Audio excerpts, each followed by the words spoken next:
वेळ सकाळी 10:30ची. कडाक्याच्या थंडीमुळे डोक्यापासून गळ्यापर्यंत मोठा स्कार्फ घट्ट बांधून घेऊन शेतात जनावरांसाठी चारा कापत बसलेली वृद्ध महिला आणि तिच्याच पुढ्यात गवतात लपून झडप टाकण्याच्या तयारीत बसलेला बिबट्या. काही सेंकदाची नजरानजर होताच बिबट्या वृद्धेकडे झेपावला. खरं तर त्याची झेप तिच्या गळ्याकडे होती, परंतु बांधलेल्या स्कार्फमुळे चावा चुकला आणि डाव्या हाताचा दंड त्याच्या जबड्यात सापडला. वृद्धेने जीवाच्या आकांताने आरडाओरडा केला.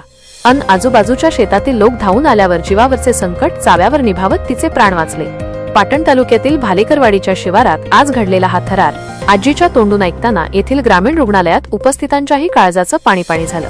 भालेकरवाडीतील मालन खाशाबा भालेकर वय 65 यांनी आज जिवंतपणी साक्षात मृत्यूची वेळच टाळली. मिळालेल्या माहितीनुसार आज सकाळी त्या गावापासून जवळच असलेल्या शिवारात जनावरांना चारा आणण्यासाठी गेलेले असताना गवतात लपून बसलेल्या बिबट्याने त्यांच्यावर हल्ला केला. अचानक झालेल्या या हल्ल्यानं श्रीमती भालेकर प्रचंड घाबरल्या. त्यातूनही सावरून त्यांनी आरडाओरडा केल्यावर आजूबाजूच्या शिवारातील शेतकरी त्यांच्या मदतीसाठी धावले. मात्र ते तिथे पोहोचण्याआधीच बिबट्याने तेथून धूम ठोकली होती. श्रीमती मालन यांनी थंडीमुळे डोक्यापासून गळ्यापर्यंत साडीचा मोठा स्कार्फ घट्ट बांधून घेतल्याने बिबट्याला त्यांचा गळा पकडता आला नाही. झेप चुकल्याने त्यांच्या डाव्या हाताचा दंड त्याच्या जबड्यात सापडला.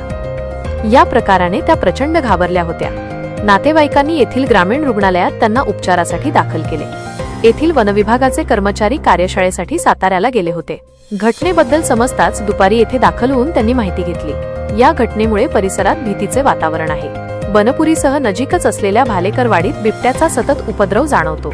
आतापर्यंत तेथील अनेक शेळ्या, श्वान तसेच वासरे व अन्य पाळीव प्राण्यांचा बिबट्याने फडशा पाडला असून अगदी भर लोकवस्तीतूनही त्याचा वावर दिसून येत आहे.